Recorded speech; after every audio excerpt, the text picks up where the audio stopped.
Assalamualaikum warahmatullahi wabarakatuh.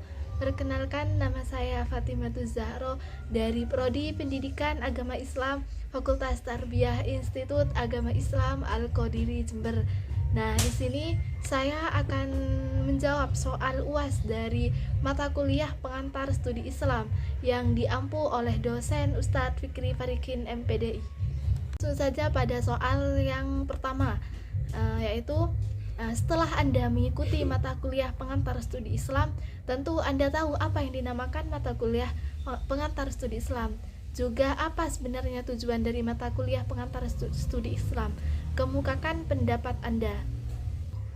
Menurut saya, mata kuliah pengantar studi Islam itu merupakan mata kuliah yang berupaya mengkaji keislaman dengan wilayah keagamaan, dengan wilayah telaah materi ajaran agama dan fenomena kehidupan beragama. Nah, pendekatan mata kuliah ini yang dilakukan biasanya melalui berbagai disiplin ilmu.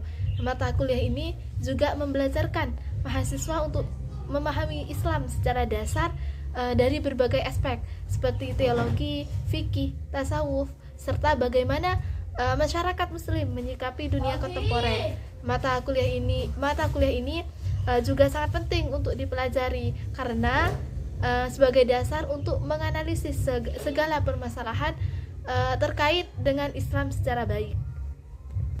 Lanjut soal yang nomor 2, ruang lingkup dan pembidangan studi Islam menurut Profesor Dr. Rosihan Anwar MAG ada 3, yaitu akidah, syariat, dan akhlak. Jelaskan 3 hal tersebut: akidah, syariah, dan akhlak. Lalu bagaimana hubungan antar akidah, syariat, dan akhlak? Perkuat jawaban dan berdasarkan hadis atau Al-Quran. Oke, saya akan langsung jawab. Akidah itu merupakan kepercayaan, sedangkan keimanan yaitu mengenai keesaan Allah Subhanahu wa taala. Lalu syariah adalah jalan menuju sesuatu yang benar. Akhlak adalah budi pekerti, sopan santun, dan perilaku. Nah, akidah, syariat, dan akhlak ini pada dasarnya merupakan satu kesatuan dalam ajaran Islam. Nah, ketiga unsur ini tersebut dapat dibedakan tetapi tidak dapat dipisahkan. Akidah sebagai sistem kepercayaan yang bermuatan elemen-elemen dasar keyakinan, menggambarkan sumber dan hakikat keberadaan agama. Sementara syariah sebagai sistem nilai berisi peraturan yang menggambarkan fungsi agama. Namun, akhlak sebagai sistematika menggambarkan arah dan tujuan yang hendak dicapai agama. Jadi, akidah, syariat, dan akhlak dalam Al-Quran disebut iman dan amal soleh. Iman menunjukkan makna akidah, sedangkan amal soleh menunjukkan pengertian syariat dan akhlak sesuai yang tertuang di dalam Al-Quran, surat An-Nur ayat 55. Lanjut pada soal yang nomor 3. Studi Islam ternyata tidak hanya dipelajari di negara-negara muslim saja, seperti Indonesia dan Malaysia, namun ternyata dipelajari juga oleh negara-negara non-muslim juga, seperti Kanada, Amerika, dan Inggris, Belanda, Australia, dan lain sebagainya. Menurut Anda, apakah mempunyai tujuan yang sama antara negara muslim dengan negara non-muslim dalam hal tujuan mempelajari studi Islam? Jika memang sama atau beda, apa yang menjadi alasan mereka mempelajari studi Islam? Jawaban saya, menurut pandangan saya, studi Islam itu dipelajari oleh seluruh umat muslim, tujuannya sama. Tetapi bagi mereka yang non-muslim, pastilah tujuannya berbeda. Misalkan, contoh nih, waktu Indonesia yang dijajah oleh Belanda, ada yang namanya Senok Hurgonje. Dia adalah orang Belanda. Dia hafal Quran, hafal Sahih Bukhari, Sahih Muslim, dan juga menyamar sebagai Syekh Abdurrahman. Tujuan dia menghafal Al-Quran, hafal hadis Bukhari dan Muslim karena ingin mencari rahasia untuk bagaimana caranya Islam yang ada di Indonesia itu remuk.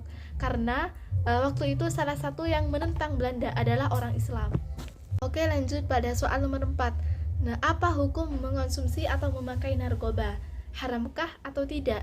Karena narkoba tidak disebutkan dalam Al-Quran dan Al-Hadis. Kemukakan pendapat Anda.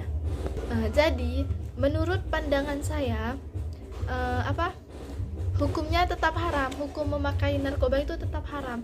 Al-Quran memang jelas tidak menjelaskan secara gamblang tentang narkoba, tetapi karena dampak buruk yang dihasilkan hukum narkoba yang dikiaskan dengan hukum khamr telah diketahui oleh umat muslim sebagai minuman yang haram untuk dikonsumsi.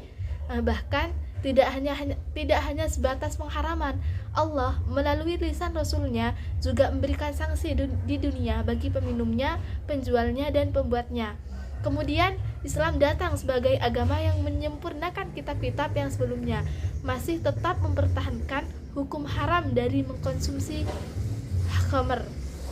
Firman Allah Subhanahu wa taala yang menyinggung tentang khamr terdapat dalam beberapa surat di dalam Al-Qur'an.